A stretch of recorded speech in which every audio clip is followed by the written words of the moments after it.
everybody again. This is an IG Sunday, which means intergenerational. For those of you that are attending for the first time, first of all, huge welcome to our neighbor across the street who heard the bells, brought her in. That's awesome, so awesome. And to family members, relatives, grandparents, welcome. So good to have you here today. And welcome back to some of you that have been gone so long, I hardly even remembered what your name was, but it's good to see you back. You know, we're in this time of regathering and reconnecting, and, you know, with COVID, there's still so much tentativeness, and do I go to this, and should I attend there, and we understand that. So we're going to try to keep making as many options available for people to connect. We understand these are the times that we're in. But when we say intergenerational, we're saying we value discipleship between generations. I love that Psalm 145. One generation will declare your works to the next. That means there's a role for grandparents, a role for parents, a role for children. There's even a role for great-grandparents. Mom, did you hear that? And because she likes to listen in sometimes. And you know, we often think that it goes one way, right? But it goes both ways. We learn from our children, and Jesus told us that, didn't he? He set a child in their midst, and he said, unless you become like this child, you can't enter the kingdom of God. So we value intergenerational. So what we do usually on the first Sunday of the month is we facilitate kind of our orange curriculum, where we have a little container for our children to be discipled, especially kind of the primary age, to learn the Bible, to learn about Jesus, about discipleship. And so what we like to do is kind of introduce that. So our summer stories are going to kind of be in that container today. And the theme this month is High Wire, Daring to Trust. And I was so excited about this. By the way, I've been reading a book by a First Nations chief, Francis. Chief Louis from Osoyoos has written a book, and it's called Res Rules, R-E-Z Rules. I love that. And there was this quote that I read this week. I was sitting on the beach, and I almost yelled at the top of my lungs, sitting there on that nice quiet beach on my day off, Monday. And it said this is a Native American proverb. Tell me the facts, and I'll learn. Tell me the truth, and I'll believe. Tell me a story, and it will live in my heart forever. Yeah. So you see why stories are so important, not only to indigenous people, but to Israel.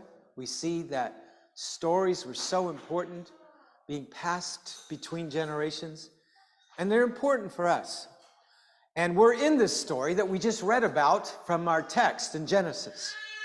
And kids, I want you to get ready, because in a few minutes, you are going to hear the shortest Bible story in history. I guarantee it's going to be 15 seconds. 15 seconds. And I was inspired, Evangeline, by Orange. What, did you have a question?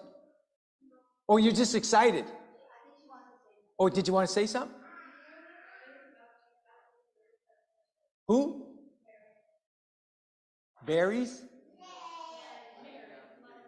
Oh, the Mother of Mary is 2,000 years old. Yeah, that's profound. That is profound. Wow. And kids, if you have input, we want to hear from you. Even bigger kids, I don't mind. It's good. So why High Wire? Well, for those of you that were on holidays a few weeks ago, you may have missed this exciting story I told. And I was so excited when I heard that Orange is using this theme for trust. And trust is putting your confidence in someone you can depend on. Okay? Trust, I heard this week in a TV show I was watching, sorry. Trust takes a long time to build, but it can be broken very quickly. Yeah? So I was telling the story a few weeks ago about this dude named Charles Blondin. Remember him? He's the guy that walked a tightrope. Now that looks pretty exciting until you realize that it was actually over this, the Niagara Falls. And the first dude to do this was a guy in the 1800s named Charles Blondin. Just to give you a little perspective on what he was doing. So he had to, this is the wire there. They've kind of enlarged what it looks like. Distance walking over land on the US side was 500 feet. Over the water, 200 feet, 40 feet. I don't know where they get the math because it says 1,800 feet altogether, but I'll trust them because it's all about trust. And here's another guy that tried. But here's,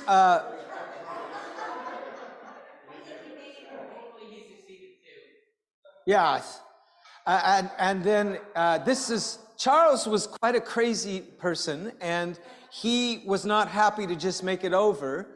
He would put things on his back, he would handstand, and he asked somebody to let him do this. And how many think that's really more trust than anything we've seen so far? And then this one, some guy got on his back and he carried them across. It's actually true. So trust here is pretty graphic, but I thought of that big abyss, you know, the Niagara Falls, and I want you to think about some abysses that you might need God to carry you over in that same way in your life right now. Some of you, it's going back to school on Tuesday. You're going to need Jesus to carry you, whether students or teachers. Some of you, it's parents watching your kids go back to school. For some of us, it may be a diagnosis we got about our health. For some of us, it might be a season, a change of season in our lives where we're entering into the great abyss of the unknown. For some of us, it might be an addiction we're struggling with or a mental illness. And how many know that abyss is just simply life? Just going through this life. It's a high wire. We need God to carry us. So are you guys ready for the fastest Bible story in history? A 15-second Bible story. Pax, are you going to time me? No, Pax trusts me. Yay. So are you ready for this? 15 seconds. 3, 2, 1, 0. Here we go. At the age of 75, God promised Abraham and Sarah with no children that they were going to have a son and they would bless many nations. And then they waited and waited and waited. And 25 years later, at the ripe old age of 100, they had a baby. End of story. Oh! Judah, I knew it'd be you. I knew it'd be you. Evangeline got 13? Wow, so the average is?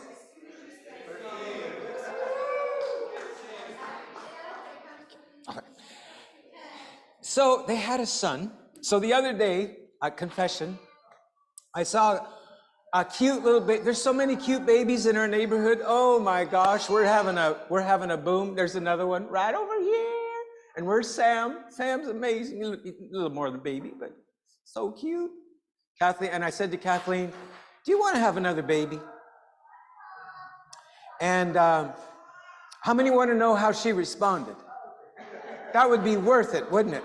Well, here's the case. That's her story to tell, but here's what's funny. I asked her a few days later, I said, do you remember the other day when I asked you if we want to have another baby?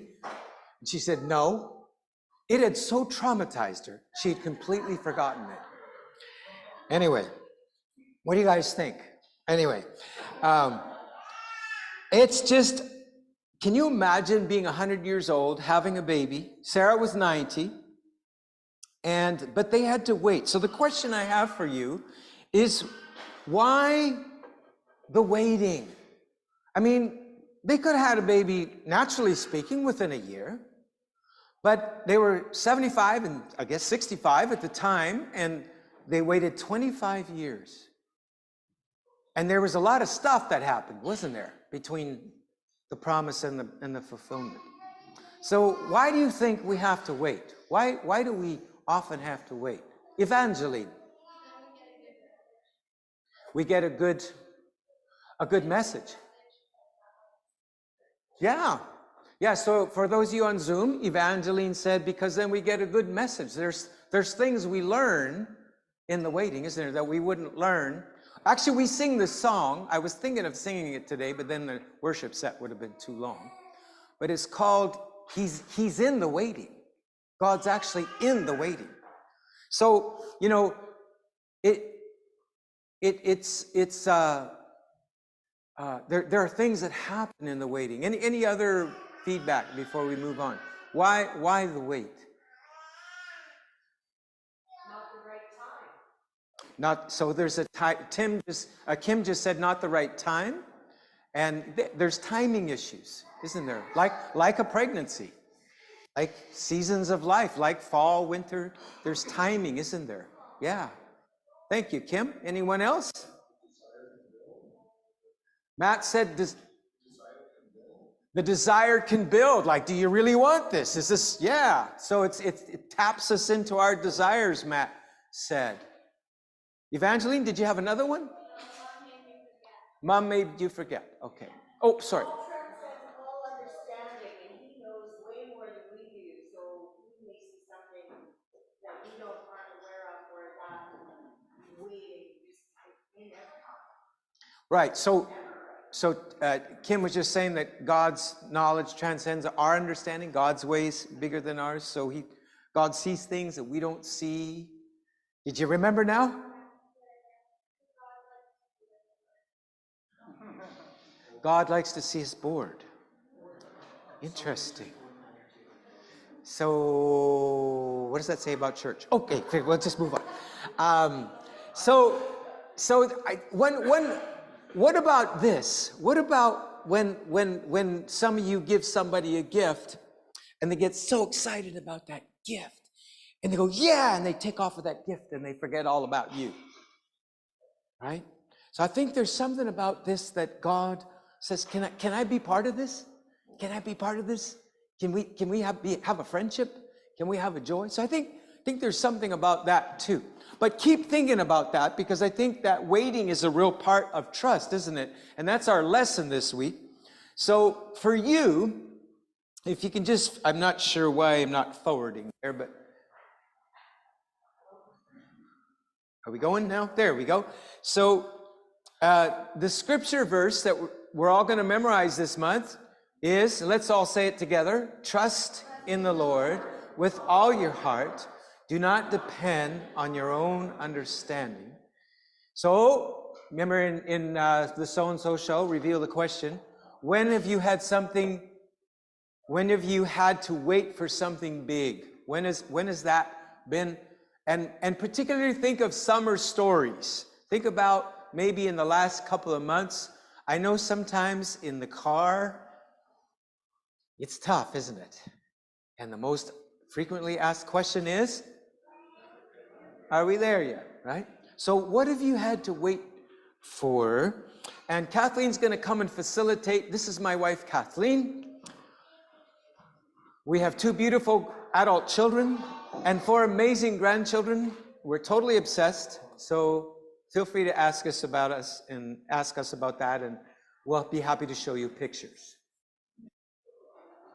So you can use this mic, huh?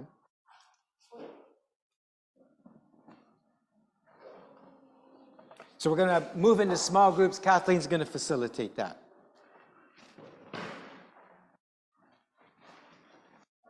Know that I'm the implementer, or maybe you don't know, or I try to be. So I try to understand what Gordie is saying, then put it into practice. How about you guys? Oh, there's one hand. Oh, that's pretty good. So I'm going to remind you what trust is. Do you trust this stool? Do you trust that I can sit on this stool and I won't break the stool? You can kind of look at me and so this stool, I tried it out. I know that it's trustworthy. I have an absolute assurance that I can sit on it. I should probably lift my legs up. if I stood on the stool, this is a little bit trickier as I'm getting older. Don't worry, I won't fall. It's okay. I can see some concerned pastoral looks. And I asked somebody, I would never do that right now, to come up behind me, especially a stranger.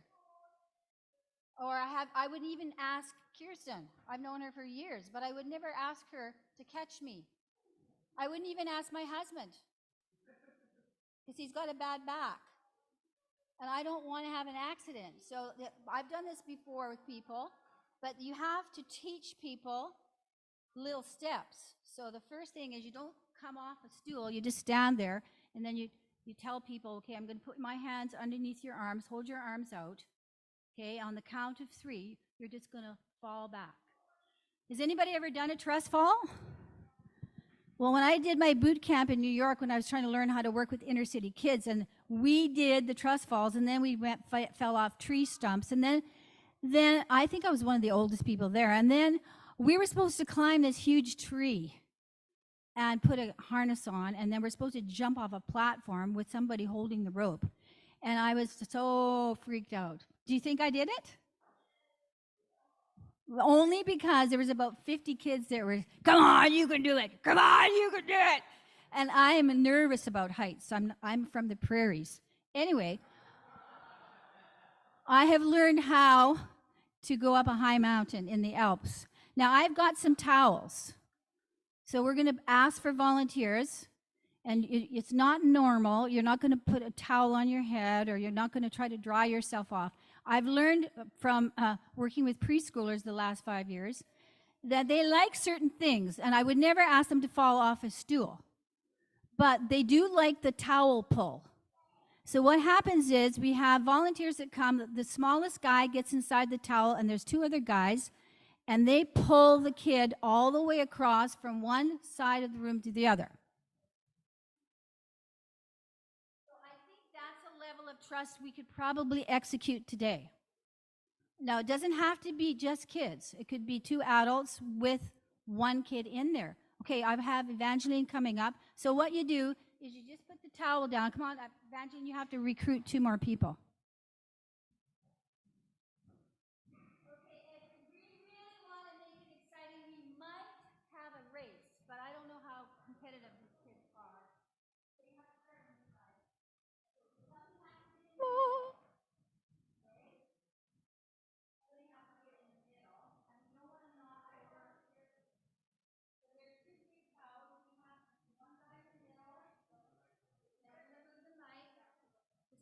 Don't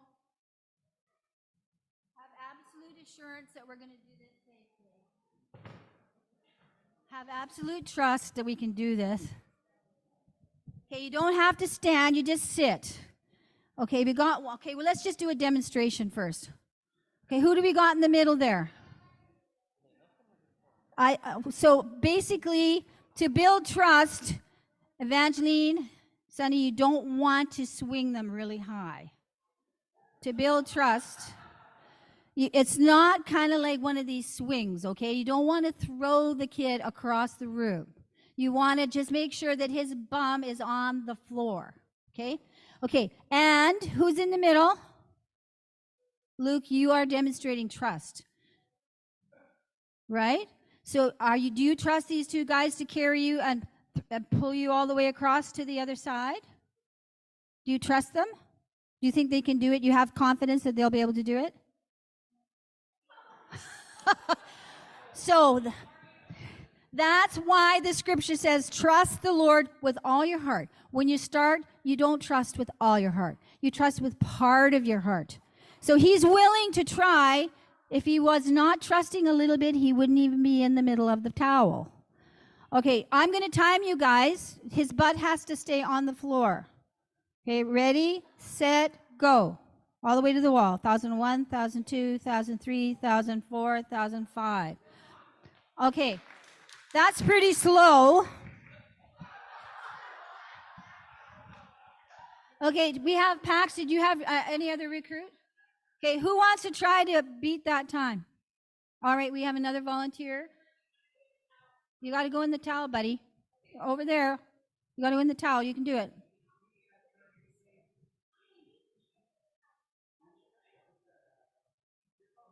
Now, how come we don't have any adults? Okay. Oh, right. Oh, sorry, Mark.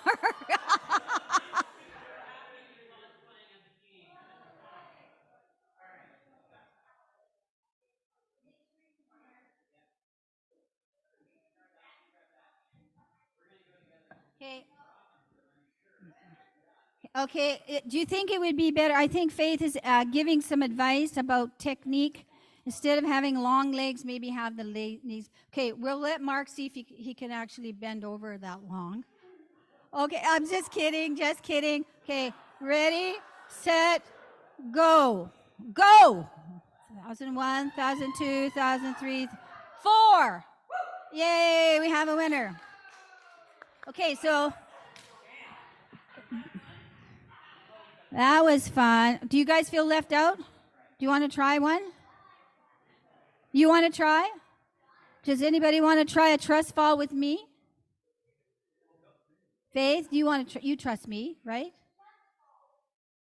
Well, you can do that later. We'll do that later when maybe before sandwiches, right?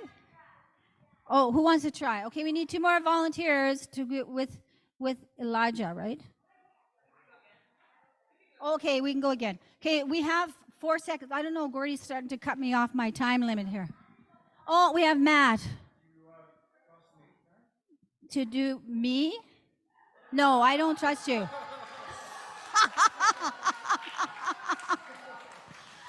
Are you saying to catch me?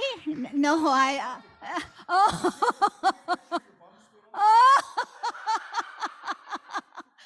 Okay, all right. Most of the time. Okay. Just a sec, I gotta wait. Go! 1001, 1002, 1003. 3. Yay! Is he in one piece? Yes, he is.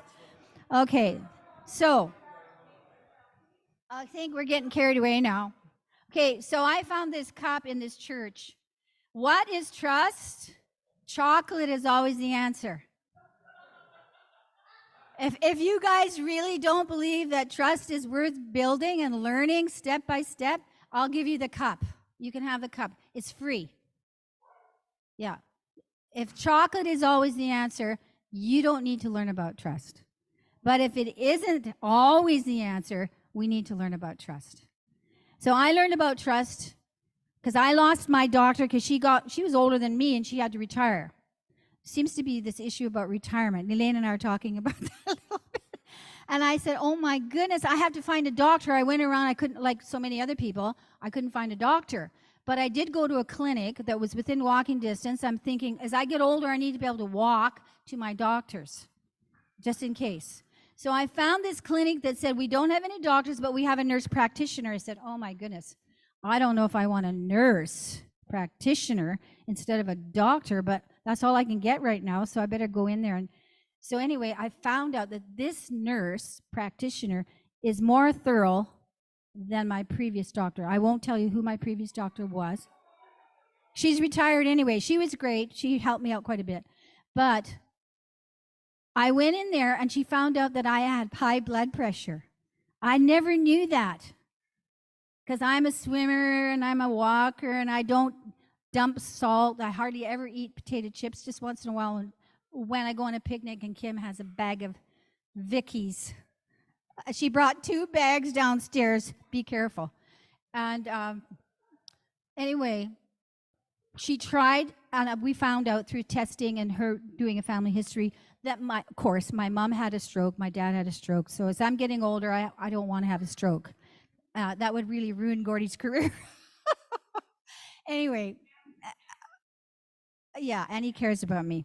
So I thought, well, why do I have high blood pressure? I'm so stressed out all the time. I know that. But I mean, really, I tried to eliminate it by sitting in the hot tub. Anyway, she told me I need to go on pills because it's genetic. So that happens sometimes. You inherit things, positively and negatively. And so the first pill did not work. I came back 2 more weeks and I was like I said, I think I'm stressed out because I just came from the daycare. Maybe that's why my blood pressure is so high. But it wasn't true. It's just, so she said, well, this isn't working. It's still too high. So she gave me another pill. I'm now taking 2 pills. I guess some of you guys take 9 or 10. I mean, for me, I like vitamins, but not the. Anyway, I took that second pill and I came back. There's a lesson to this story. I came back and she said, "Oh my gosh, look at that. Your blood pressure is normal." I said, "Oh, yay." I was so relieved. I almost gave her a hug. And then I started to build my confidence in her because she solved the problem and I started to trust her a little bit more. So we sometimes need to take baby steps to learn how to trust. And chocolate is not always the answer. Gordie, did you want to? Oh, yeah. So now you get into groups and you get to share about trust or anything that really is important to you about the summer that happened. So just make sure your groups are like 3 or 4, not too big, so everybody gets a chance to share. And of course, in this church, you do have a choice. If you absolutely hate groups, you don't have to join the group. But we encourage you to do so. And 10 minutes, and 10 minutes. So you're going to get together and be open and share about, and the kids too. We want to have the kids involved, unless the kids just want their own group to talk about trust or to talk about what happened to them in the summer. Thank you.